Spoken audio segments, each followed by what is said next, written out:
계시 말씀 우리 18절에서 25절까지만 교독하겠습니다. 18절 하나님의 진노가 불의로 진리를 막는 사람들의 모든 경건하지 않음과 불의에 대해 하늘로부터 나타나니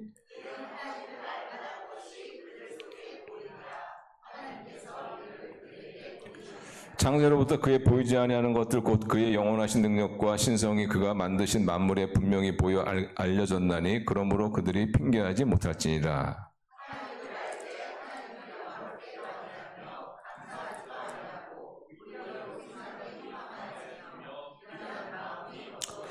스스로 지혜 있다는 어리석게 되어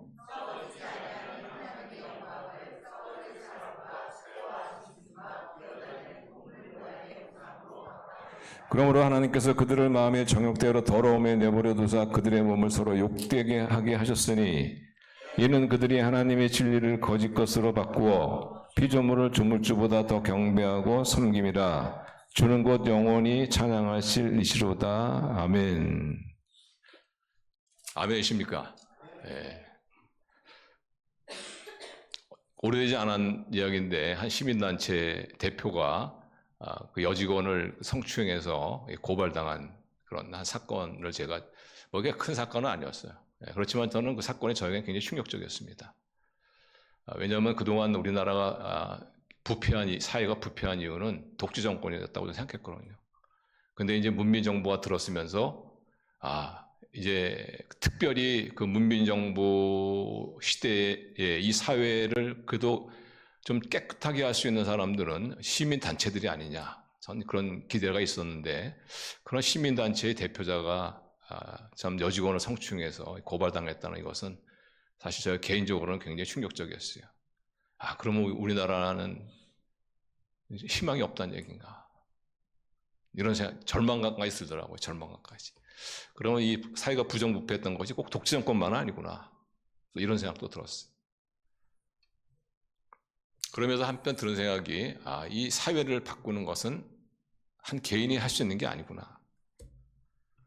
또 단체가 또 사회를 또 바꾸는 것도 아닌 것 같아요. 법이 바꾸는 것도 아닌 것 같습니다. 아무리 법을 강화한다고 뭐 제도를 개선한다고 해서 이 부패한 사회가 바뀐다는 건 아닌 것 같아요. 정말 이 부패한 사회가 바뀌려면은 그 사회를 구성하고 있는 사람이 바뀌어야 돼요. 사람이 근본적으로 바뀌어야지 그가 속해 있는 단체가 바뀌지. 그렇지 않으면은 참 우리나라의 이 부정부패 이것도 근본적으로 바뀌려면은 국민이 바뀌어야 돼요. 한 사람 한 사람이 바뀌어야 돼요. 아무리 뭐 법을 강화시킨다고 하고 뭐 그 강력한 법을 뭐 실행에 옮긴다 할지라도 사회가 바뀌는 것 같지 않아요. 뭐 음란 퇴폐업소 같은 게 그렇죠. 퇴폐업소 뭐 다 없애버리겠다. 뭐 강력한 뭐 법을 발의하고 뭐 그걸 실행에 옮긴다고 해도 없어집니까? 모양을 바꾸고 또 때를 바꾸고 이러면서 장소를 바꾸면서 이러면서 말이죠. 더 아주 은밀하게 그런 퇴폐업소를 운영하는 그런 것들이 없어지려면은 근본적으로 사람이 바뀌어야 돼요.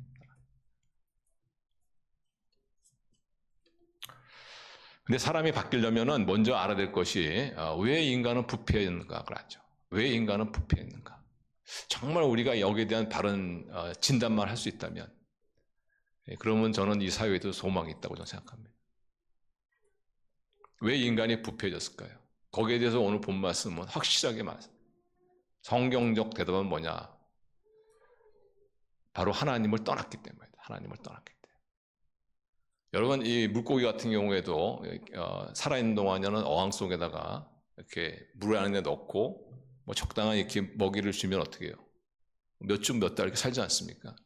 근데 이 물을 떠나면 어떻게 해요? 죽잖아요. 죽으면서 어떻게 해요? 부패하지 않습니까? 마찬가지래요. 생명의 근원이신 하나님으로부터 인간이 떠나잖아요. 그러면 생명에서 떠나지면서 인간이 부패해지는 거예요.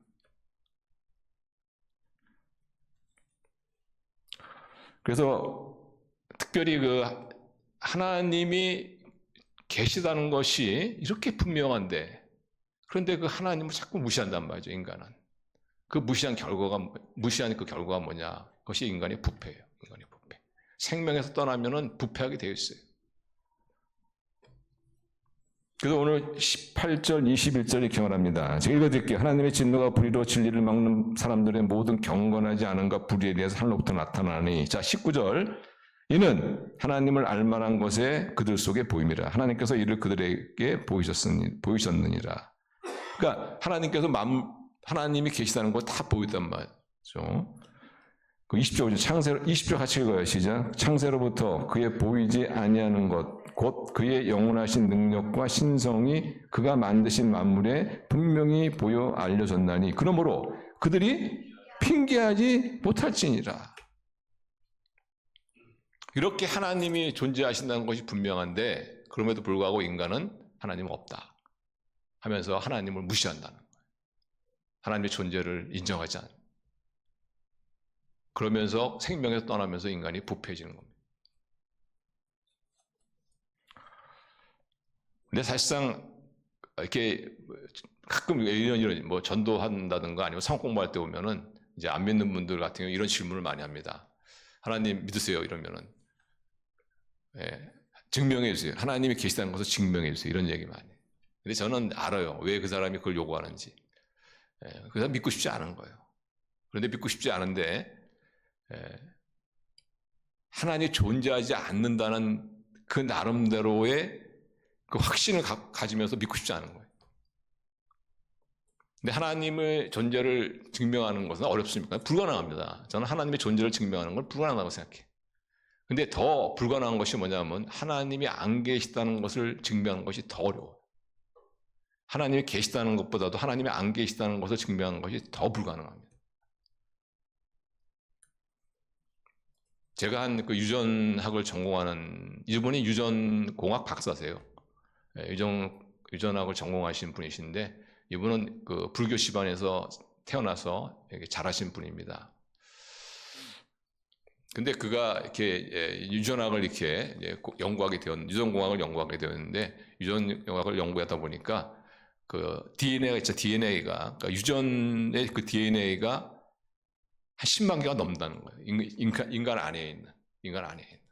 그게 굉장히 정밀하고 복잡하다는 거예요. 그래서 거기에서 그 한 개의 어떤 그 유전, 그것만 연구했는데도 몇십 년이 걸린다는 거예요. 그러면서 이분이 자꾸 그 유전학을 연구하면서 정말 이거를 만드신 분이 있지 않을까 이런 생각을 하게 된 거예요. 이렇게 복잡하고 정밀한 것이 우연히 생겼다? 이게 받아들이기 어렵다는 거죠. 그러면서 이분이 정말 신이 존재하는 것이 아닌가, 하나님이 존재하는 것이 아닌가. 그렇다면 내가 인생을 잘못 살면 안 되겠다. 이러면서 막 어떤 두려움, 막 불안 이런 것이 막 있는. 그러다가 이분이 이제 예수님을 소개받게 되고, 바로 예수님이 정말 나를 구원할 수 있는 분이시구나. 이분이 정말 하나님의 아들이시구나. 라는 것을 이제 믿고 예수님을 영접하면서 그동안 설명할 수 없었던 불안과 두려움, 이런 것들이 이제 사라지고 어떤 마음 평안과 기쁨을 되찾았다 하는 이런 간증을 들은 적이 있습니다. 그러니까 이분이 말하는 거예요. 이 유전자 하나를 연구하는데도 10만 개가 넘는 유전자로 구성이 되어 있는데 거기 한 개의 유전자를 연구하는데도 몇십 년이 걸리는데 그것을 만드신 하나님을 어떻게 증명하냐는 겁니까? 어떻게 그걸 증명하냐는 거예요. 근데 더 어려운 것이 뭐냐면 하나님이 존재하지 않는다는 것을 증명하는 게 더 어려운 거예요. 이런 말씀 드리면 어떤 분은 그래요. 뭐 하나님이 존재하지 않는다는 것을 증명하는 게 뭐 어렵냐. 하나님 보여주세요. 근데 못 보여주면 하나님이 존재하지 않는다는 거 아니야. 저는 그런 깡통 같은 얘기를 하는 분 보면 이렇게 얘기하고 싶어.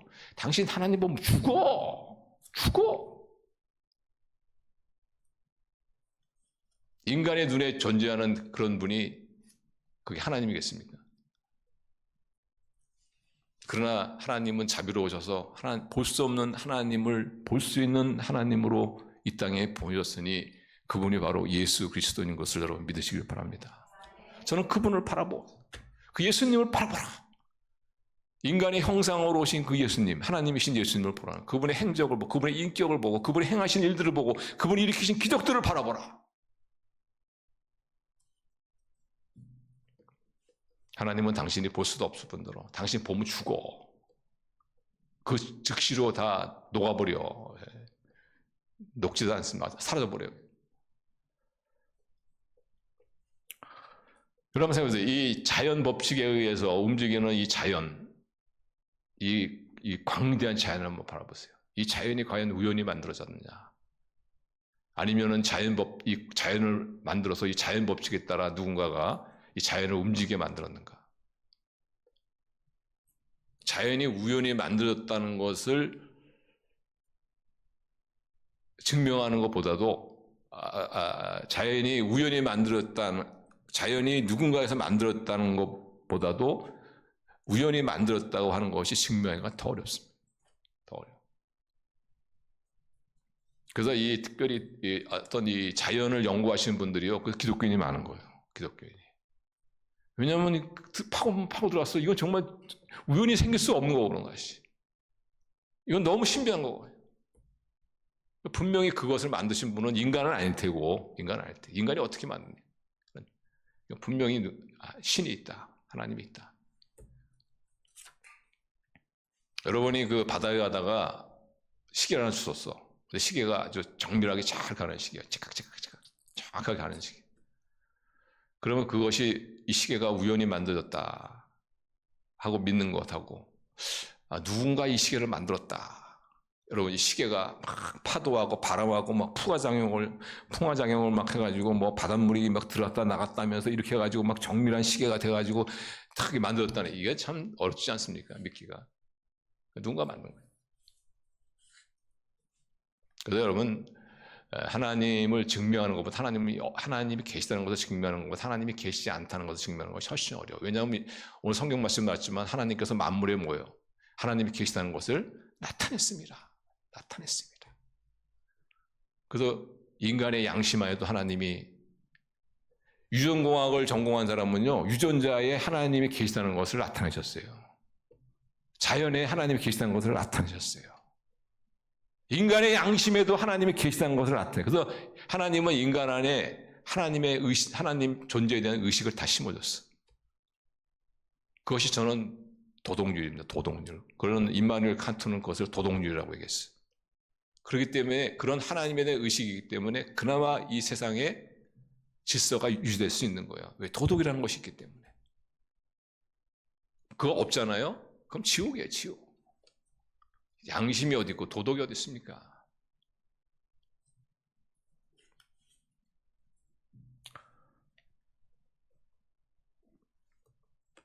그래서 그 성경 말씀에 하나님이 계시다는 것이 이렇게 뻔한데, 인간은 뭐예요? 계속 하나님이 안 계시다고 하는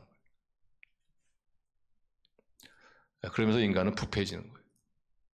그럼 왜 인간이 그렇게 하나님이 안 계시다고 믿으려고 막 빠락빠락 애를 쓰느냐? 이렇게 너무나 많은 계시다는 증거들이 있음에도 불구하고 그것을 싹 다 무시해버리고 왜 하나님이 안 계시다고 자꾸 빡빡 우기느냐? 왜 그런 것 같아요?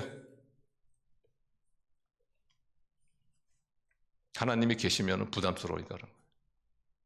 하나님이 안 계셔야지 자기 멋대로 살 수가 있는데. 하나님이 안 계시면 편한 거예요, 편한 거. 그래서 하나님이 안 계시다는 것은 증명되어서 안 계신 것이 아니고 자기가 자기 편리를 위해서, 자기의 편함을 위해서 안 계시다고 하는 거예요. 그러면 뭐 하나님이 안 계시면 양심의 가책을 받을 필요 없이 자기가 뭐 하고 싶은 대로 하지 않습니까? 사람을 죽이고도 뭐 전혀 뭐 내가 살기 위해서 죽는 것이, 내가 살기 위해서 죽이는데 뭐가 문제냐, 그렇게 나오는 거예요. 그러니까 내가 살기 위해서 죽이는데 뭐가 문제냐, 이런 사람들이 많이 모인 곳이 뭡니까? 이게 지옥이에요, 지옥. 부패한 곳이 부패한 곳. 그러니까 사실 무신론이라는 것은 사실에 근거하지 않는 미신입니다. 미신. 미신이 뭐예요? 사실이 아닌 것을 사실인 것처럼 믿는 게 미신 아닙니까? 믿음이라는 것은 뭐죠? 사실을 사실로 받아들이는 것이 믿음이에요. 근데 전혀 합리적인 근거가 없는 그것이 뭐냐? 이게 무신론이에요, 무신. 하나님이 없다.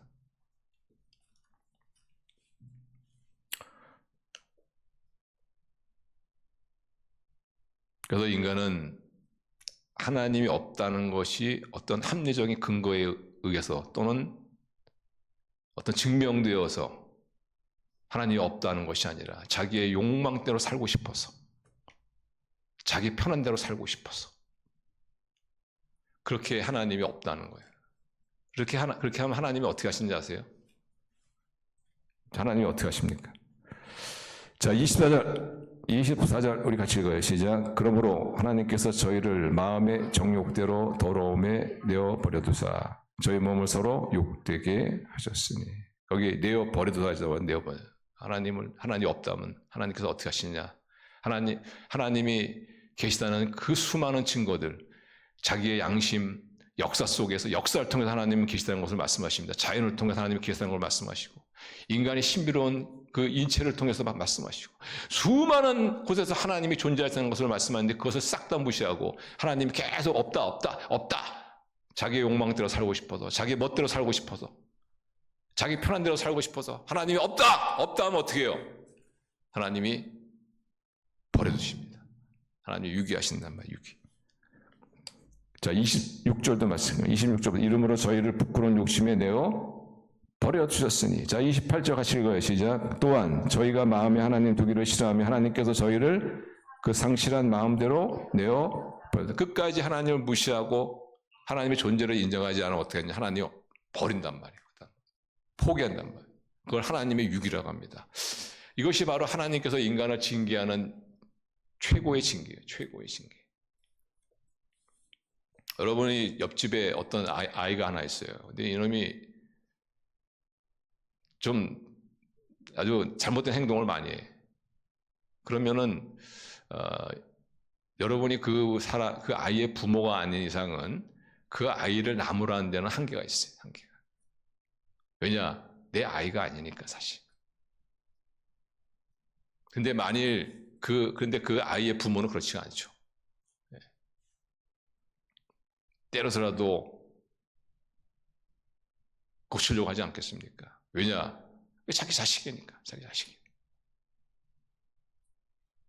근데 이제 부모도 말이죠. 이 자식이 계속 참 그 잘못된 길을 가고 그런 못된 짓을 하면은 나중에 부모가 할 수 있는 최대의 징계는 뭐냐? 그 아이를 포기하는 거예요. 알았다. 네 멋대로 한번 살아와라. 멋대로. 그래서 부모가 자기에게 야, 네 멋대로 한번 해봐라. 네 마음대로 해. 네 마음대로 한번 해봐라. 그때 웃는 자녀는 뭔가 좀 잘못된 거예요. 잘못된 겁니다. 이게 엄청난 이게 지금 징계를 받는 거거든요.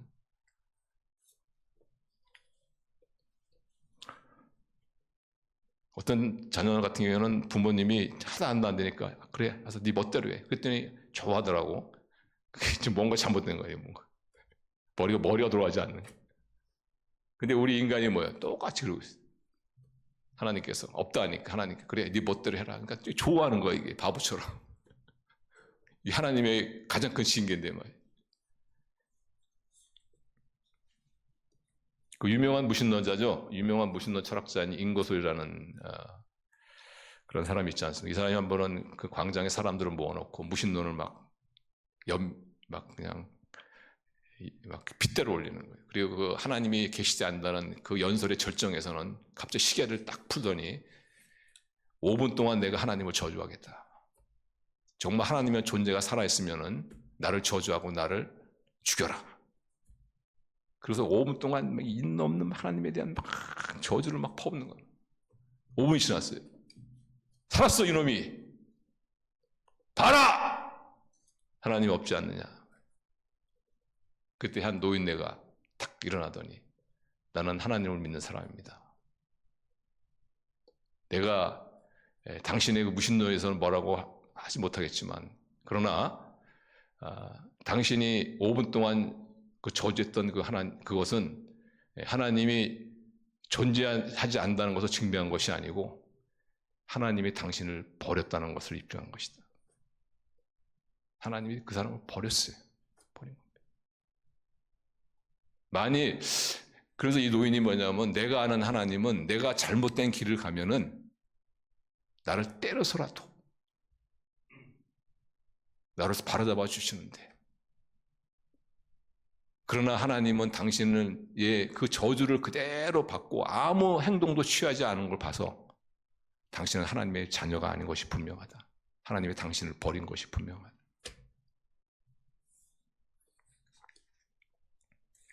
그래서 여러분, 우리가 하나님을 끝까지 무시하잖아요. 하나님이 우리를 어느 순간에 버리십니다. 유기하세요. 이것이 바로 하나님의 그런 최대의 징계다. 그래서 여러분, 하나님이 유기하든 아니면 인간이 하나님을 무시하든 어쨌든 인간이 하나님을 떠나면 어떤 일이 일어나냐? 부패해지는 거예요. 부패해지는. 그 부패가 어떤 형태로 오냐면은 혼돈으로 옵니다. 혼돈. 삶의 혼돈으로 옵니다. 세 가지 혼돈으로 와요. 첫 번째 혼돈이 뭐냐면은 영적인 혼돈입니다. 영적인 혼돈. 그 영적인 혼돈에서 22절 23절 22절 23절 같이 읽어요. 시작. 스스로 지혜 있다 하나 어리석게 되어 22절 같이 읽어요. 시작. 스스로 지혜 있다 하나 어리석게 되어 썩어지지 아니하는 하나님의 영광을 썩어질 사람과 새와 짐승과 기어다니는 동물 모양의 우상으로 바꾸었느니라. 인간은 하나님 없이 살 수 없게 창조되었거든요. 근데 인간이 하나님을 떠나잖아요. 그러면 하나님이 없는 그 자리를 뭔가를 채워 넣어야 돼. 그리고 그것을 의지하게 되어 있단 말이죠. 그래서 하나님이 없는 그 자리에 들어선 것을 우리는 뭐라고 말하느냐? 우상이다. 이렇게 말합니다. 우상. 근데 참 사람 이상하게 저도 이렇게 보면 뭐 사업 시작한다고 해서 뭐 돼지머리 올려놓고 거기다가 뭐 돈 꽂고 이런 거 보면 저 사람 바보 아닌가 막 이런 생각 막 들거든요, 사실. 근데 그런 사람들이 보면은 또 서울대학 졸업한 사람도 있고 뭐 아주 명문대학 졸업한 사람도 있어요. 또 저 사람 저 바보 아닌가? 바보는 바보죠. 어느 측면에서 영적인 측면에서 완전히 바보죠. 바보.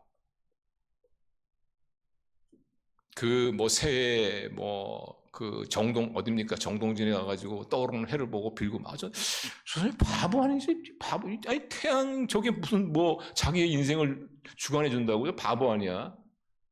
열심히 빌더라고. 왠지 아세요? 영적으로 부패했기 때문에. 그 영적으로 막 혼돈이 오는 거야. 혼돈. 하나님을 떠나니까 영적인 혼돈이 오는 거야. 왜 사람들은 우상에게 끌릴까? 끌릴 이유 중에 중요한 이유 중에 하나가 뭐냐면은 우상은 행복은 약속합니다. 그리고 아무것도 요구하지 않아. 아무것도. 어떤 젊은 부부가 있어요. 부부간에 문제가 생겼어. 그러면 하나님께 가면 하나님 뭐라고 말씀하는지 아세요? 너! 예수님께서 교회를 사랑한 것처럼 아내를 사랑해라. 그리고 아내 보고는 어때요? 순종해라! 기분 나쁜 말만 하죠, 그죠? 근데 무당을 찾아가면 어떻게 하는지 아세요? 무당을 찾아가면은 그런 거 하나도 얘기 안 해요. 이 비 오는 날 부관계를 갖지 마시고 뭐 이런 얘기 같은 거, 아니면 부적을 갖다가 그 아내의 머리맡에 싹 집어넣고 당신은 이런 부적을 차고 다니고 그러면 됩니다. 그러니까 우상에 끌리는 거예요. 아무것도 자기한테 안 하고 자기가 원하는 걸 얻을 수 있으니까. 어떤 재난을 사람들이 이렇게 굿하고 이런 것들도 어떤 재난에 대한 어떤 두려움 이런 걸로 이렇게 하거든요. 근데 그런 거 하면은 이제 무당한테 가면은 굿하죠, 이렇게. 근데 어떤 재난에 대한 두려움 또는 재난을 당했을 때 하나님 앞에 가면 하나님 뭐라고 하는지 알아요? 너 그 나쁜 습관 고쳐라. 너 운전할 때 그거 너무 그냥 급하게 운전하고 고쳐라. 그렇게 말씀하신단 말이에요. 근데 그런 게 듣기 싫은 거예요. 그리고 그냥 자기가 하고 싶은 대로 다 하면서 뭔가 안전을 보장받기로 하는 거예요. 그러니까 우상을 매력을 느끼는 거예요. 근데 치명적인 약점이 있는데 그게 뭐냐면은 우상은 행복은 약속하지만 절대 행복을 못 줍니다.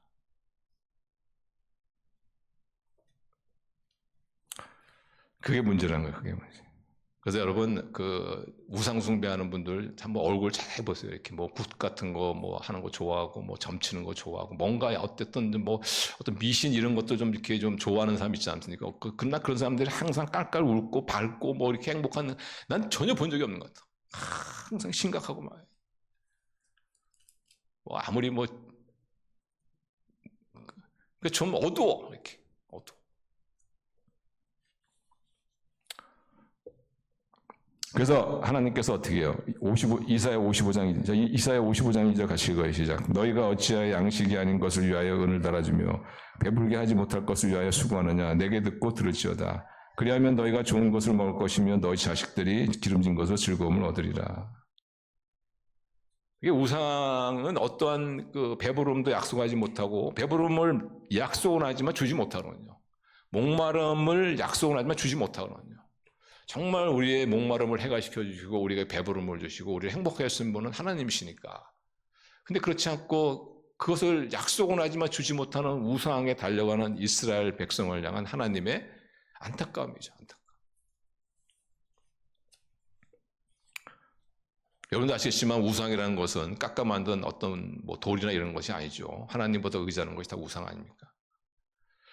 그래서 우리도 한번 생각해. 우리도 이렇게 요즘에 내가 왜 이렇게 뭔가 만족이라든가 어떤 기쁨이라든가 어떤 행복이라든가 이런 것들을 하고 좀 거리가 먼 삶인가 이런 생각을 이런 것들이 막 생각이 된다면은 한번 생각. 여러분 하나님이 왜 어떤 다른 걸 의지하고 있지 않습니까?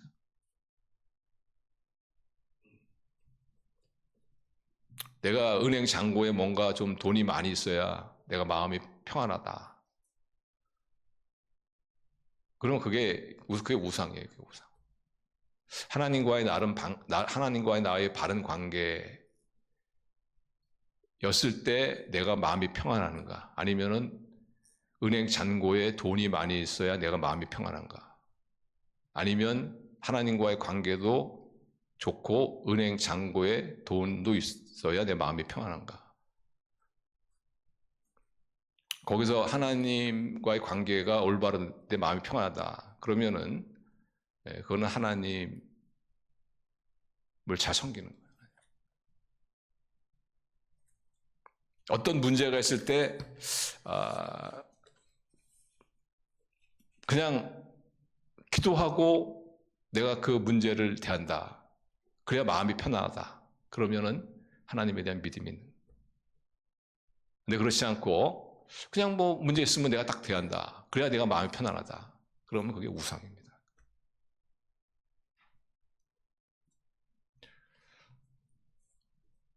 내가 돈 많은 사람들, 소위 나를 도와줄 사람들을 많이 알아야 내 마음이 놓인다.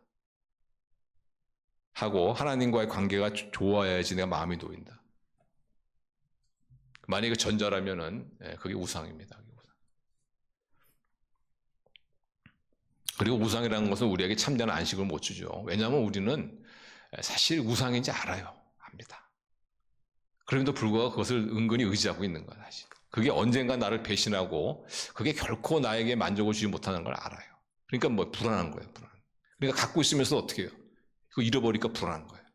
그러니까 안식을 누리지 못하는 거예요.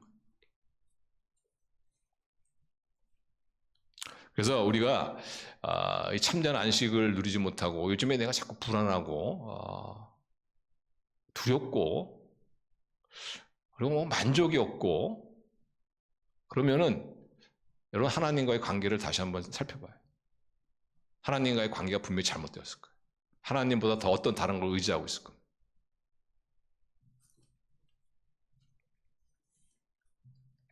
하나님을 의지하시기를 바랍니다. 하나님만이 우리에게 참된 평화와 기쁨과 만족과 배부름과 목마름을 해결할 수 있는 분이시다. 이렇게 우리가 하나님을 떠나게 되면은 삶이 부패하면서 혼돈이 오는데 그것이 바로 첫 번째 영적인 혼돈입니다. 두 번째 혼돈이 뭐냐면 성적인 혼돈입니다. 자, 26절, 27절 같이 읽어요. 시작. 이 때문에 하나님께서 그들을 부끄러운 욕심에 내버려 주셨으니 곧 그들의 여자들도 순리대로 쓸 것을 바꾸어 영리로 쓰며 그와 같이 남자들도 순리대로 여자 쓰기를 버리고 서로 향하여 음욕이 부릴 듯하며 남자가 남자와 더불어 부끄러운 일을 행하여 그들의 그릇됨을 상에 상당한 보응을 그들 자신이 받았니. 지금 이게 무슨 말씀이에요? 동성애. 어떤 분은 이걸 읽고도 이게 동성애가 아니래. 아, 나 좀 미치겠더라고, 진짜. 아, 정말. 이렇게 분명한데 말이죠. 지금 우리나라 사회의 큰 문제 중에 하나가 뭐예요? 동성애죠. 요즘에 어저께입니까? 그저께입니까? 뭐 퀴어인가 뭔가, 이 퀴어인가 귀신인가 뭔가 하는 또 뭘 열어가지고 말이지. 또 남자와 남자가 나와가지고 여자가 나와가지고 왜 우리가 이렇게 합법적인 대접을 못 받냐. 뭐 그렇게 그런 얘기 하는데 아, 정말 난 미치겠더라고요. 너무너무 안 듣더라고.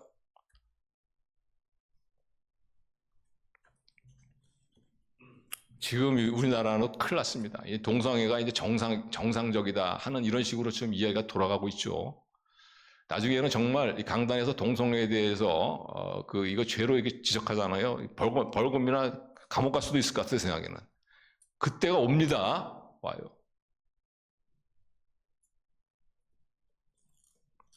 그렇다고 해서 이 동성애가 가장 큰 죄는 아니에요. 사실 뭐 바람핀 거는 죄고 바람핀 거는 죄가 아니고 동성애는 죄다. 그건 아닙니다. 똑같이 죄예요. 그렇지만 분명한 것은 뭐냐? 동성애는 죄라는 거예요. 근데 이것을 죄를 보지 못하고 이것을 정당한 행위로 봐. 정당한 행위로. 당연한 권리로 봐. 나중에는 우리 기업들이요. 동성애자들을 반드시 몇 프로는 취업을 시켜야 될 그런 날이 옵니다. 와요. 무서운 얘기죠. 그만큼 어떻게 우리나라가 점점 성적으로 혼돈에 빠지는.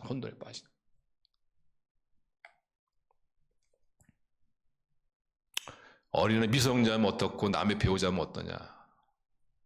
상관이 없어요. 나중에는 비정상적인 그런 성관계 상관이 없어요. 그것이 하나님을 무시한 결과라는 거예요. 하나님을 무시한 결과.